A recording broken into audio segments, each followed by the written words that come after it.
अस्सलाम वालेकुम। आज हम प्रिंट फैब्रिक और एक लेस का यूज़ करते हुए बहुत ही खूबसूरत स्टाइलिश सा फ्रॉक डिज़ाइन करेंगे। आपने वीडियो को फुल वॉच करना है ताकि आपको हर एक स्टेप की बहुत अच्छे से समझ आ सके। ये फ़्रॉक डिज़ाइन गर्मी को कंसीडर करते हुए मैंने डिज़ाइन किया है। ये आम फ्रॉक से थोड़ा लूज़ ही होगा। आपने लंबाई ले लेनी अपने साइज़ के अकॉर्डिंग। मैंने 14 इंच लंबाई लेने के बाद फैब्रिक को 4 फोल्ड करके इस तरह रख दिया है। देखिए जी 4 लेयर्स हैं इसकी।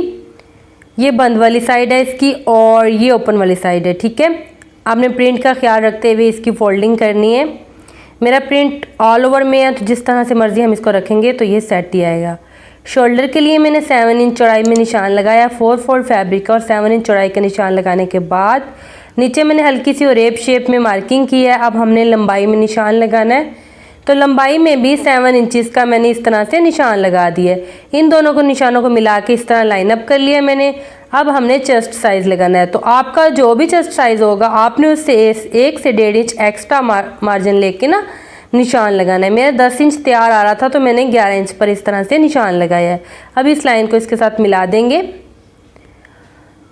फिटिंग के लिए सबसे पहले हमने लंबाई का निशान लगाना है तो 15 इंच पर हम निशान लगाएंगे। स्टैंडर्ड साइज़ की कुर्ती में हम फिटिंग का निशान 15 इंच पर ही लगाते हैं। और चौड़ाई का निशान आपने 1 इंच बढ़ाकर लगाना है। 9 इंच मेरा साइज़ था तो मैंने 10 इंचज़ पे निशान लगाया है। अब फिटिंग वाले निशान को इस तरह से शोल्डर वाले निशान के साथ हमने मिला देना है। अच्छा, इस कुर्ती में हमने हिप का कोई साइज़ नहीं लेना तो लूज़ ही रखनी है हिप वाली साइड से हमने। तो फिटिंग वाले निशान से नीचे नोक तक ना जितना भी आपका फैब्रिक खुला होगा वहाँ तक आपने ए शेप में इस तरह मार्किंग कर लेनी है। ए लाइन शेप में इसकी मार्किंग आएगी। ये देखें जी मैंने इसकी मार्किंग कर ली है। अब हमने शोल्डर के ऊपर से शेप बनानी है तो इसके अंदर हमने राउंड शेप बना देनी है। मैं इसकी फ्रंट डीप नहीं रख रही क्योंकि मैं इस कुर्ती को ज़्यादा फिटिंग में नहीं दिखाना चाह रही। और ऊपर से हमने शोल्डर की इस तरह से शेप बना देनी है। अगर आपने अभी तक वीडियो को लाइक नहीं किया तो जल्दी से वीडियो को लाइक कर लें। अब हमने मार्जिन का निशान लगाना है। आप जितना भी 1 से 1.5 इंच जितना भी आप मार्जिन रखना चाहें रख के निशानात लगा लें और बाहर वाले निशान के अकॉर्डिंग ही हमने कटिंग करनी है। अब हमने फिटिंग वाली निशान के ऊपर ना इस तरह आगे की तरफ 4 इंच का एक निशान लगा देना। जहाँ से हमने 15 इंच पे फिटिंग लगाई ना वहाँ से 4 इंच का आगे मैंने बढ़ता हुआ निशान लगाया और थोड़ा सा नीचे फिर हमने 4 इंच का एक निशान लगा देना है और इन दोनों निशानों को आपस में इस तरह मिला देना है। फिर इस लाइन को हमने शोल्डर के सेंटर में इस तरह मिला देना है। इसके सेंटर में मिलाने के बाद आपने इस लाइन को राउंड शेप में इस तरह राउंड शेप में आपने बना देना है। ऐसे गुलाई दे देनी है। ये प्रिंसेस कट शेप आएगी हमारी कुर्ती की। ठीक है, इस तरह हमने राउंड शेप बना देनी और नीचे से ना हमने जितना ऊपर से लिया होगा उसका डबल लेना है। ऊपर से मैंने 4 इंच का निशान लगाया था ना और नीचे से मैं लगाऊंगी 8 इंच पर निशान। ऊपर से 4 और नीचे से 8 इंच का निशान लगाना है। 8 इंच का निशान लगाने के बाद हमने ऊपर वाले निशान को इस तरह नीचे दोबारा से ए शेप में इस तरह मिला देना है। अगर आप चैनल पर नए हैं तो चैनल को सब्सक्राइब कर लें ताकि मेरी हर आने वाली इन्फॉर्मेटिव वीडियो आपको मिल सके। इस तरह से देखिए प्रिंसेस कट शेप आ चुकी है इसकी। अब हमने बाहर वाली मार्किंग पर कटिंग कर लेनी है। ये जो कटिंग किया हुआ फैब्रिक है ना इसका हम यूज़ करेंगे। अब इसको हमने दोबारा से ना ए शेप में इस तरह से ना कली की शक्ल देते हुए हमने इस तरह से इंची स्टेप को रखना है। ऐसे जितनी भी खुलाई बने उतना आपने इसको रख लेना है और एक लाइन लगा देनी है। अब इस मार्किंग के ऊपर हमने कटिंग कर लेनी है। देखिए 4 कलियां हमारे पास आ चुकी हैं। अब हम इनका यूज़ करेंगे। फ्रॉक को ना नीचे से हम थोड़ा सा 2 इंच तक ना राउंड शेप दे देंगे ताकि ना फ्रॉक जब पहना हुआ होगा ना तो नोक्स इसकी नीचे की तरफ शो ना हो, नोकें निकली हुई नज़र नहीं आनी चाहिए। ठीक है, अब हमने ऊपर से जो प्रिंसेस कट शेप में निशान लगाया था ना उसको हमने इस तरह से कटिंग कर लेनी है। निशान के ऊपर कटिंग करने के बाद ये देखें इस तरह से कटिंग हो चुकी है। अब हमने इसके अंदर कली को फिट करना है जो हमने कलियां कट की हैं। अच्छा, आप इसको फिटिंग तक भी डाल सकते हैं और ऊपर शोल्डर तक भी ना इसको डाल सकते हैं। मैं इन कलियों को जस्ट फिटिंग तक ही डालूंगी। ये देखें यहाँ तक मैंने इनको ना इसके अंदर एडजस्ट करना है। ऊपर से मैं एक्स्ट्रा कटिंग कर दूँगी। तो इनको लगाने का मेथड मैं आपको बताती हूँ। साइड वाले पैनल को हम करेंगे साइड पे और सेंटर वाला पैनल हमने इस तरह से ओपन कर लेना है। मैं आपको एक साइड की डिज़ाइनिंग दिखाऊंगी और दूसरी साइड की डिज़ाइनिंग बिल्कुल वैसे ही मैं कर लूँगी। देखें जी सेंटर पैनल को मैंने इस तरह ओपन करके रख लिया है और अब हमने कली को ना उल्टा करके इसके ऊपर रखना है और नीचे से लगाना स्टार्ट करना है दामन वाली साइड से। इस तरह इसको सेट कर लेना, जहाँ तक आपने इसको लगाना हो वहाँ तक इसको रख के और 1/2 इंच का मार्जिन लेते हुए सिलाई लगा देनी है। दूसरी साइड पर भी इसी तरीके से हमने कली को रखना है और 1/2 इंच का मार्जिन लेते हुए हमने इस तरह से सिलाई लगा देनी है। देखें जी, दोनों साइड्स पर मैंने सिलाइयाँ लगा दी हैं। अब इनको हम सीधा करेंगे तो इस तरह की कुछ इसकी लुक आई है।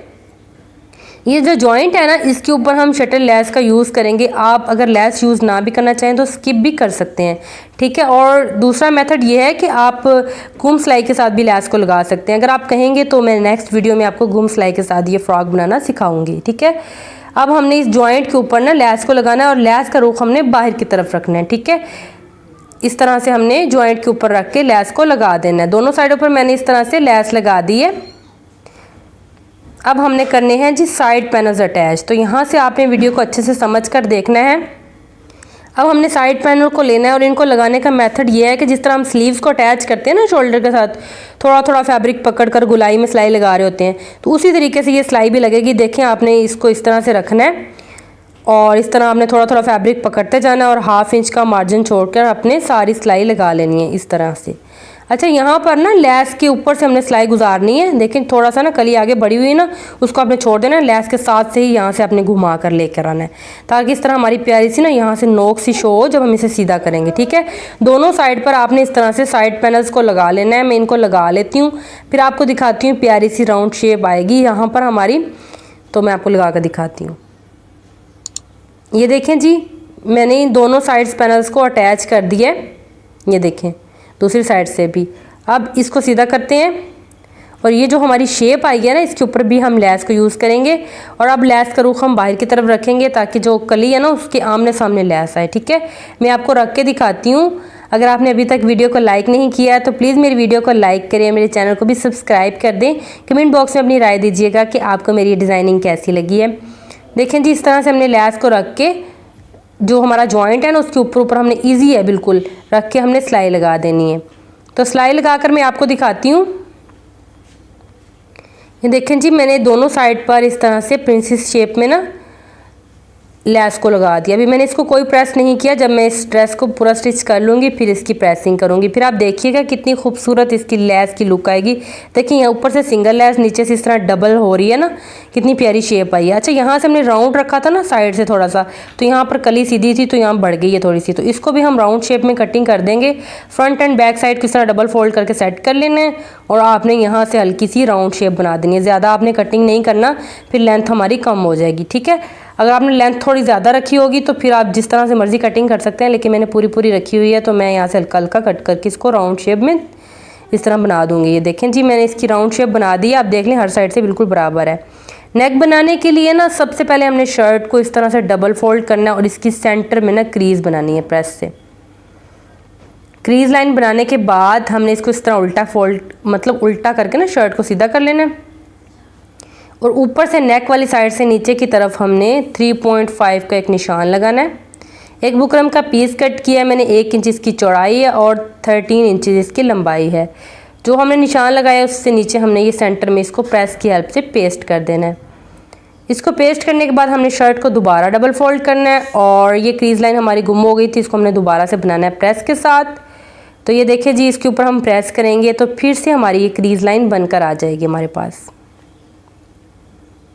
अब हमने शर्ट को सीधा कर लेना है। ये देखें जी, अब बिल्कुल अच्छे से आपको नज़र आ रही होगी ये क्रीज़ लाइन। इसके ऊपर अब हमने यूज़ करनी है लेस। तो जितना हमारा ये बुकरम लगा हुआ है ना, उतनी हमने लेस डबल करके कटिंग कर लेनी है। लेस को फिनिशिंग के साथ लगाने के लिए ना हम ग्लू का यूज़ करेंगे। तो लेस की किनारी पर ना उल्टी साइड पे मैं ग्लू लगाकर इसको इसके ऊपर रख के पेस्ट कर दूंगी और प्रेस की हेल्प से इसको इसके ऊपर चिपका दूंगी। देखें जी, ग्लू के साथ ये लेस कितनी फिनिशिंग के साथ लग गई है। अगर हम डायरेक्टली सिलाई लगाते हैं ना तो लेस मतलब इतनी नीट ना लगती। ये देखें जी, अब हमने बिल्कुल किनारे किनारे पे सिलाई लगा देनी है। इस तरीके से सिलाई लगाकर मैं आपको दिखाती हूँ। ये देखें, मैंने सिलाई लगा दी है इसके ऊपर। अब आती है इसके ऊपर नेक बनाने की बारी, तो अब हम इसके ऊपर नेक बनाएंगे। नेक बनाने के लिए हमने डबल फोल्ड बुकरम ले लेनी है। नेक की चौड़ाई रखूँगी मैं 4 इंच, 4 इंचज़ चौड़ाई और 4 इंचज़ इसकी गहराई। 4 इंच चौड़ा और 4 इंच लंबा मैंने एक निशान लगा दिए। इन निशानों को आपस में मिला के बॉक्स बना देंगे और इसके अंदर आपने प्यारी सी बे शेप में ना नेक की मार्किंग कर लेनी है। बिल्कुल राउंड आपने गहराई नहीं देनी, इस तरह ना थोड़ा चौड़ाई में आपने नेक मार्क करना है। बाहर से भी आप 1 इंच रख के ऐसे मार्किंग करके कटिंग कर लें। ये देखें जी नेक कट के आ चुके हैं। अब किसी भी फैब्रिक पर इसको आप चिपका दें और साइडों से एक्स्ट्रा फैब्रिक की कटिंग कर लेंगे। जो फैब्रिक हमने थोड़ा थोड़ा छोड़ा उसको इसके ऊपर की तरफ पलट कर एक सिलाई चला देंगे और इसके बाद हमने इसको शर्ट के सेंटर में रखना है। तो क्रीज़ लाइन बनी हुई है शर्ट की और जो नेक की क्रीज़ लाइन है उसमें इस तरह जॉइंट है, तो यही इसका सेंटर है। तो हमने पहले सेंटर की सिलाई लगानी है, फिर इस तरह पूरे नेक पर सिलाई चला देनी है। सिलाई लगाने के बाद अंदर से एक्स्ट्रा फैब्रिक की हमने कटिंग कर देनी है। थोड़ा थोड़ा फैब्रिक छोड़ देना है अपने फोल्डिंग का, बाकी सारे फैब्रिक की कटिंग कर लेनी है। अगर आपने अभी तक वीडियो को लाइक नहीं किया तो प्लीज़ वीडियो को लाइक लाजमी कीजिएगा। नेक के अंदर छोटे छोटे कट्स लगा देंगे ताकि इसकी बहुत अच्छी सी फोल्डिंग हो सके। अब हमने नेक को बैक साइड पर पलट कर इसको प्यारी सी प्रेसिंग कर लेनी है। प्रेसिंग करने के बाद हमने हैंड स्टिच कर लेना है, तुरपाई कर लेनी है इसकी, और मैंने इसकी तुरपाई कर दी है। ये देखें जी, तुरपाई करने के बाद ये लुक आई है हमारे नेक की। और अब हमने बैक साइड को इस तरह सीधा करके रख लेना है, उसके ऊपर हमने जी फ्रंट साइड को रख लेना है और शोल्डर्स की सिलाई चला देनी है। शोल्डर की सिलाई लगाने के बाद हमने बैक नेक बनाना है और फिटिंग की सिलाई लगानी है और स्लीव्स को अटैच कर लेना है। अच्छा, दामन पर भी आपने लैस यूज़ करनी है, जो हमने कलियों में लैस यूज़ की ना वही। चलिए मैं लगा कर आपको दिखाती हूँ। ये देखें जी, मैंने पूरे दामन पर फ्रंट एंड बैक साइड दोनों पर ना इस तरह लैस लगा दी है। और ये है जी हमारी ड्रेस की लुक। ये देखें इसकी फ़िटिंग कितनी खूबसूरत आई है। ये इतनी मतलब ज़्यादा फिटेड नहीं है, जब वेयर करेंगे ना थोड़ी लूज़ ही होगी, लेकिन फिटिंग की जो शेप है ना वो बहुत प्यारी है। देखें ये स्लीव्स हैं, स्लीव के ऊपर एक जॉइंट आया था, मैंने वहाँ पर भी लैस लगा दी है। ये इसका बैक नेक है, इसकी फिनिशिंग चेक करें आप। इसको मैंने प्रेस कर लिया कुर्ती को, जो चीज़ मैं आपको दिखाना चाह रही हूँ। ये देखें बैक साइड पर भी बिल्कुल उसी तरह मैंने लैस लगाई है। अगर आप चाहें तो बैक साइड पर लैस को स्किप कर सकते हैं।